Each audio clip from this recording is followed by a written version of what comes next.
Have you ever wondered why this writing life is so emotional? One week you get a great review and you feel on top of the world and like maybe this writing thing is finally working. But the next week you get a 1-star review, sales dip, and suddenly you're questioning everything. High sales, low sales, praise, silence. In this video, I'm going to show you why this writing life is so emotionally difficult and how to cope with it so those mood swings don't keep running your decisions, smashing down your confidence, and making you question your ability to keep going. The writing life isn't emotional because you're overly dramatic. It's emotional because the work keeps pulling your brain back and forth between two very different jobs. One job is creator mode. Creator mode needs space, and it needs play, and it needs permission to be messy for a while. The other job is evaluator mode. This is the part of you that judges things and measures them and asks, is this good? Will people like this? Is this selling? Those two modes don't feel the same in your body. Creator mode tends to feel open and alive. Evaluator mode tends to feel tight and tense and scanning for danger like embarrassment or failure, rejection, or being ignored. Switching between those two modes is emotionally difficult because they want opposite things from you. Creator mode works best when you feel safe enough to explore. When you're creating, your brain is focused on possibility. What if this works? What if I try this? What if I follow this idea? Evaluator mode does the opposite. It's focused on outcomes. It asks, is this good enough? Is the plot working? Will this be judged? How will this be received? That puts your brain into a mild threat response, even if nothing bad is actually happening in that particular moment. When you switch back and forth between these modes, your nervous system doesn't get time to settle down. One minute you're opening up and taking risks, and the next minute you're judging and measuring and protecting yourself. Over time, that constant switching creates emotional friction. Your body keeps tightening and loosening, hoping and bracing, trusting and doubting. That back and forth wears you down, even when you love writing and want to keep going. Now, here's the revealing part. The writing life doesn't just switch you between creator and evaluator. It adds 3 extra pressures that make the emotional swings even bigger. Number 1, uncertainty. In most jobs, whatever effort you do leads to a predictable result. You study, you pass. You work, you get paid. You show up, you get credit. Writing doesn't work like that. You can write a great book and still get low sales. You can market hard and still get silence. So even when you're doing real work, your brain can't relax because it doesn't know what the outcome is going to be. And when we don't know what will happen, we get more emotional. It's just how we work. The brain starts trying to solve the problem by worrying, overthinking, checking the numbers, and replaying the decisions we've made. That's uncertainty doing its thing. Number 2 is identity exposure. Most writers don't just make a product. They put a piece of themselves on the page. So when someone praises the writing, it can feel like they're praising us. And when someone hates it, it can feel like they're hating us. Even if we tell ourselves, it's just a review, it's just my work, it's not about me, our bodies often don't believe that. It can feel personal in a hurry. And that's why a bad review can sting for days or months or years, while the 10 nice ones disappear. And number 3 is intermittent reinforcement. And this is the sneakiest one. Intermittent reinforcement means you get rewards sometimes, but not consistently. It's unpredictable. In the writing life, that looks like one book does well, the next one tanks. One reviewer loves you, another trashes you. Your brain hates unpredictability. When rewards and rejection are random, your brain stays on alert and it starts thinking, maybe the next time will be good, or maybe the next time will be bad. And that keeps you checking and refreshing and hoping and dreading. I mean, we often talk about how social media hits us with dopamine. If we get a like on a post, or we get a comment, or somebody says they like something we're doing, we get a hit of dopamine. But we don't often talk about something else that happens, and that's relief. And I think this is especially true for writers. We put our stuff out there, and it's part of ourselves, and we feel this in the brain. We feel this hope that people are going to like it, that people are going to respond well, and at the same time, this dread that they're not going to like it, and they're going to trash it, and they're going to have harsh reviews or whatever, so that when we actually see the like or the good review, it's not just a dopamine hit, it's a relief. It's like, oh, thank heavens. Thank heavens it wasn't all for nothing because a reader connected with it. Oh, there's relief there. I'm not a complete lost cause here. The problem is that relief doesn't last very long, because then there's dread on the next book or the next post or the next whatever we're putting out there. It happens all over again. Imagine this. You're trying to create, then you're judging and measuring yourself, and you're doing it in a world where the payoff isn't guaranteed, uncertainty, it all feels personal, identity exposure, and the wins and losses are unpredictable, intermittent reinforcement. That combination is a recipe for emotional mood swings. It's why we can go from, I love this book, I can do this, to, oh, this is terrible, who do I think I am, in the same week or even the same day. So what's the point here? The point is that this emotional roller coaster is not proof that you're weak or that you need to change yourself. It's proof that you're doing something that mixes all these elements together over and over again. So what do we do about this? Well, let me tell you why the most commonly given advice does not work. So when writers are struggling emotionally, the advice we most often hear is some version of this: toughen up, grow a thicker skin, stop caring so much, don't let it get to you. And that sounds reasonable on the surface, right? But it actually makes the problem worse. Here's why.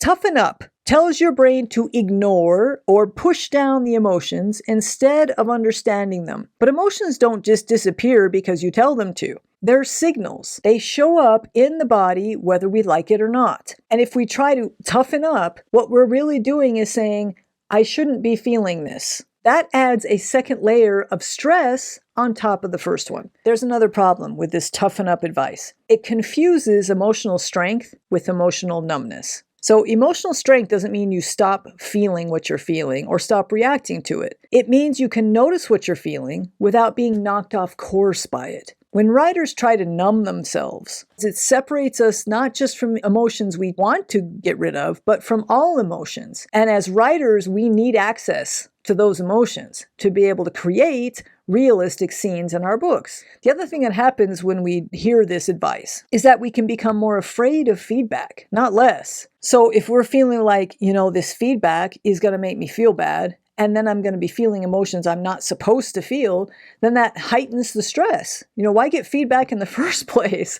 Who wants to get feedback if we can't even feel what we might feel in reaction to that feedback? They may also procrastinate more because pressure tends to build up. If we feel like the feelings we're feeling are wrong, then we might tend to procrastinate on our work even more so we don't feel those feelings. And finally, writers may just burn out because holding everything in, repressing all those emotions, takes energy. And trying not to feel doesn't calm the nervous system, it keeps it on edge. So what really helps? There are 3 mindset tips, simple ways to stop your emotions from messing with you so much. The first one is just to name what you're feeling, specifically. Notice what it is and name the emotion instead of letting it move into panic or self-criticism. When emotions stay vague, I feel awful, everything feels wrong, then they feel bigger and scarier than they really are. If we name them clearly, they lose some of their grip. So instead of saying, I'm a mess, try saying something like, I'm feeling discouraged after that bad review, or I'm anxious because sales dropped this week, or I'm jealous after seeing someone else's success. And that simple naming creates a little space. You're no longer drowning in the feeling,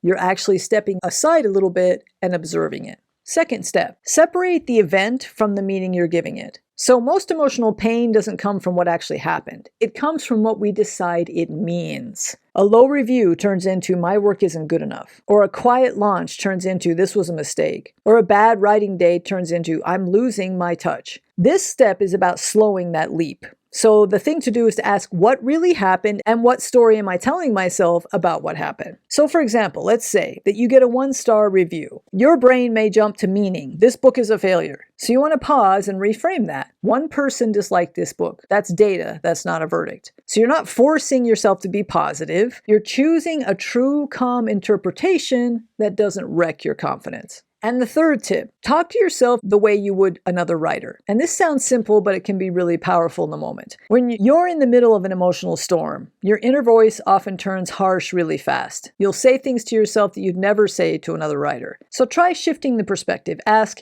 If a writer I cared about were in this exact situation, what would I say to them? Then say that to yourself. So for example, let's say a friend texts you and says, my book didn't sell like I hoped. I feel crushed. You wouldn't say, yeah, maybe you're not cut out for this, like you probably would to yourself. You'd probably say something like, this hurts, of course it does. But one result doesn't erase your ability or your work. That tone, that kind, realistic tone, helps your nervous system settle so you can keep going. So before we wrap this up, there's one more thing here that matters. And it's easy to miss because it sounds almost too simple. Let me show you what I mean.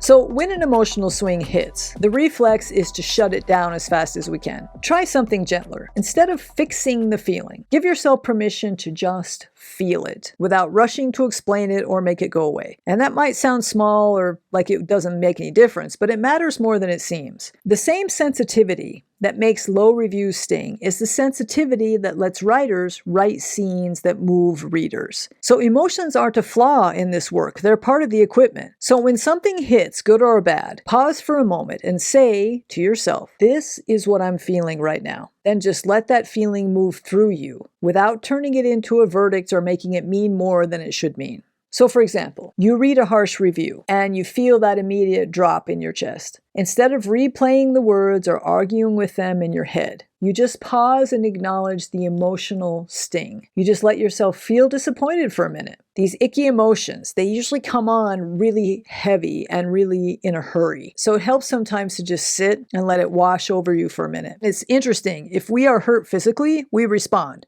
Like if we cut our finger, we're going to rush and put antibiotic ointment on it and wrap a Band-Aid around it and all that. We're emotionally hurt. We don't do that. We don't understand that the same kind of response is needed. Give yourself a second to sit down. Take a breath. Let it flow through you. Name what the emotion is that you're feeling. I have noticed in my experience that if I can remember to do that, that it lessens faster than if I try to just shut it down and move on. It lingers. It's like it chases along after me.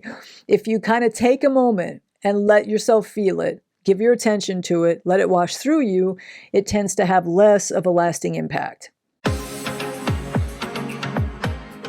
So, your mission of the week, if you choose to accept it. Think of your emotions this week like a river. Some days the water moves fast, other days it slows down. Some days it's calm and reflective, and sometimes it's choppy after a storm. But the river keeps moving either way. Your job this week isn't to dam it up or redirect it or analyze where it's going. Your job is to stand on the bank and just watch it pass. When writing feels easy one day and heavy the next, treat those moments like changing weather.